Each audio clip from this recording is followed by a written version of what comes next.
परिचय। पीयूष नए घर में रहने के लिए आया है। वह सुबह उठकर अपने पापा मम्मी के साथ बालकनी में खड़ा होता है। सुबह की शांति में वह एक अलग प्रकार की आवाज सुनता है। वह आवाज पंप हाउस से आती हुई लगती है। उसने इस आवाज के बारे में अपने पापा से पूछा। पीयूष के पापा ने उसे बताया कि पंप हाउस भूमि के भीतर से जल को बाहर निकालता है, जिससे यहां के सभी घरों में इस जल की आपूर्ति की जा सके। पीयूष को आश्चर्य हुआ, क्या भूमि के भीतर असीमित जल है? इस पाठ में हम जल प्रबंधन के महत्व के बारे में जानेंगे। उद्देश्य। इस पाठ के अंत में आप निम्न करने में सक्षम हो जाएंगे। भूमिगत जल के अवक्षय के कारकों को समझना, जल अपव्यय के तरीकों को सूचीबद्ध करना, बेहतर जल प्रबंधन की विधियों को सूचीबद्ध करना, जीवन में जल की कमी के प्रभावों को समझना।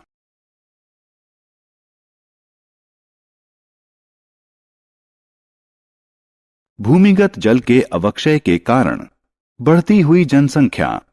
जैसा कि हम सभी जानते हैं कि विश्व की जनसंख्या तेजी से बढ़ रही है। लोगों की घर, कार्यालय, दुकान, सड़कें और पटरियों की जरूरतें भी बढ़ रही हैं। नई इमारतों के निर्माण के कारण पार्क और खेल के मैदान जैसे खुले क्षेत्र सीमित हो गए हैं। पक्की सड़कों के निर्माण के कारण भूमि के भीतर वर्षा जल का रिसाव कम हो गया है। इसके अतिरिक्त निर्माण कार्यों के लिए भारी मात्रा में जल की आवश्यकता होती है। इसके लिए भी भूमिगत जल का ही इस्तेमाल किया जाता है। इन सब के कारण भूमिगत जल का अवक्षय होता है।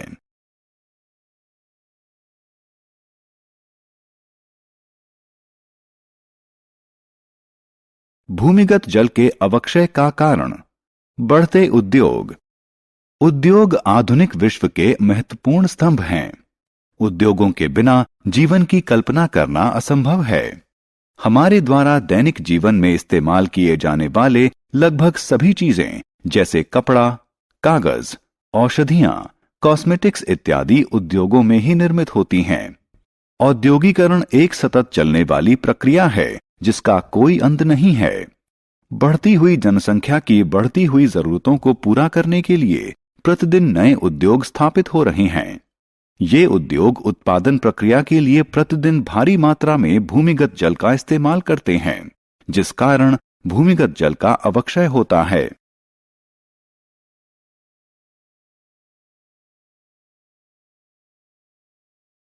सिंचाई की बढ़ती जरूरतों हेतु भूमिगत जल पर निर्भरता। आपने समाचार पत्रों में पढ़ा होगा और टेलीविजन पर भी देखा होगा कि एक किसान के लिए फसल बर्बाद होना किसी आपदा से कम नहीं है। भारत में आज भी अधिकांश किसान अपने खेतों की सिंचाई के लिए वर्षा जल पर निर्भर हैं। जब पर्याप्त वर्षा नहीं होती है तो फसलें बर्बाद हो जाती हैं। इसलिए सिंचाई व्यवस्था पर जोर दिया जाता है। फसलों को नियमित जल आपूर्ति हेतु ड्रिप इरिगेशन, स्प्रिंकलर इरिगेशन जैसी सिंचाई की व्यवस्थाएं की गई हैं, चाहे वर्षा हो या न हो। इस प्रकार की सिंचाई व्यवस्था भूमिगत जल पर निर्भर है, इसलिए इससे भी भूमिगत जल का अवक्षय होता है। जल का वितरण। आप टेलीविजन पर समाचार देखते होंगे। विश्व के एक भाग में बाढ़ का प्रकोप है, जबकि दूसरे भाग में गंभीर सूखा है। बाढ़ और सूखा एक साथ, क्या ये आपको विचित्र नहीं लगता? इस विचित्र घटना के लिए विश्व के देशों में जल का असमान वितरण है। यहां तक कि एक देश के विभिन्न क्षेत्रों में भी जल का वितरण असमान रूप से होता है। एक ओर रेगिस्तान है जहां बहुत कम वर्षा होती है, और दूसरी ओर आर्द्रता वाले क्षेत्र हैं जहां भारी वर्षा होती है। विश्व की 17% जनसंख्या भारत में रहती है, लेकिन भारत में विश्व के केवल 4% स्वच्छ जल के संसाधन हैं।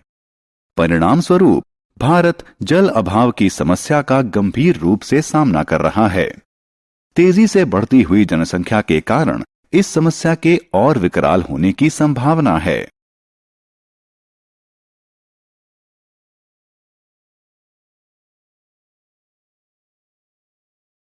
जल का कुप्रबंधन।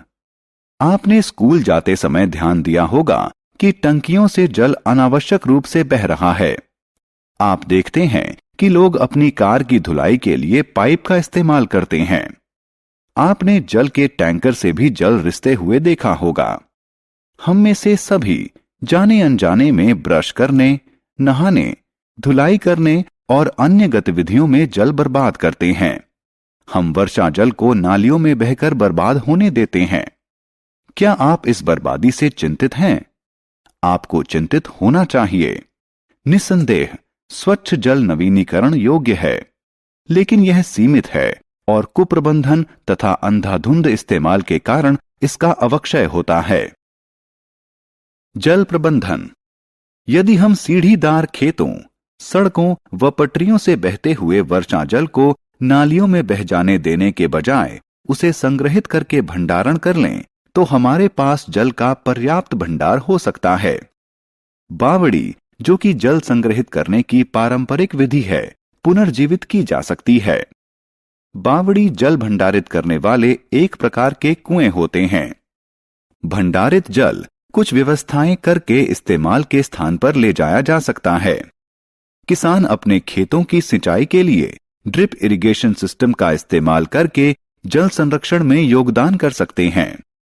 ड्रिप इरिगेशन सिंचाई की एक ऐसी तकनीक है जिसमें पतली पाइप का इस्तेमाल करके सीधे पौधे की जड़ में पानी पहुंचाया जाता है।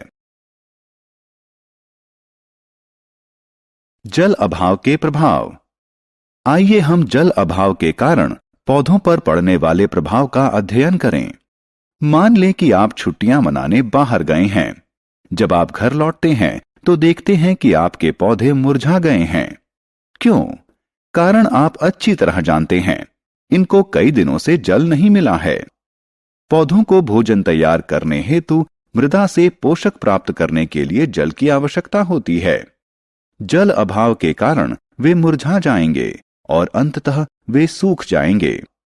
इस तरह जल अभाव के कारण पृथ्वी से हरियाली समाप्त हो जाएगी, जिसके कारण वर्षा में कमी होगी और ऑक्सीजन की आपूर्ति में भी कमी आ जाएगी। पेड़ पौधों में कमी का अर्थ है कि भोजन में कमी। इस तरह जल के दीर्घकालिक अभाव के कारण पृथ्वी पर प्रत्येक जीव की उत्तरजीविता असंभव हो जाएगी।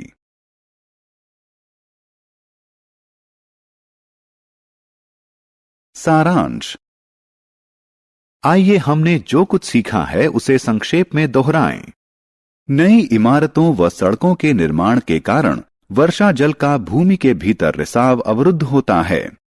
कृषि व उद्योगों में भारी मात्रा में जल के इस्तेमाल के कारण भूमिगत जल का अवक्षय होता है। पूरी पृथ्वी पर पानी का वितरण असमान है। वर्षा जल संचयन एक विधि है जिसके जरिए वर्षा के जल का संग्रहण, भंडारण और संरक्षण किया जाता है।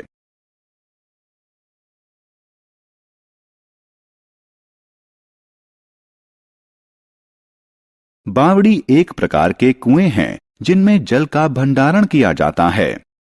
ड्रिप इरिगेशन सिंचाई की एक ऐसी तकनीक है जिसमें पतली पाइप का इस्तेमाल करके सीधे पौधे की जड़ में पानी पहुंचाया जाता है। जल के दीर्घकालिक अभाव के कारण पृथ्वी पर प्रत्येक जीव की उत्तरजीविता असंभव हो जाएगी।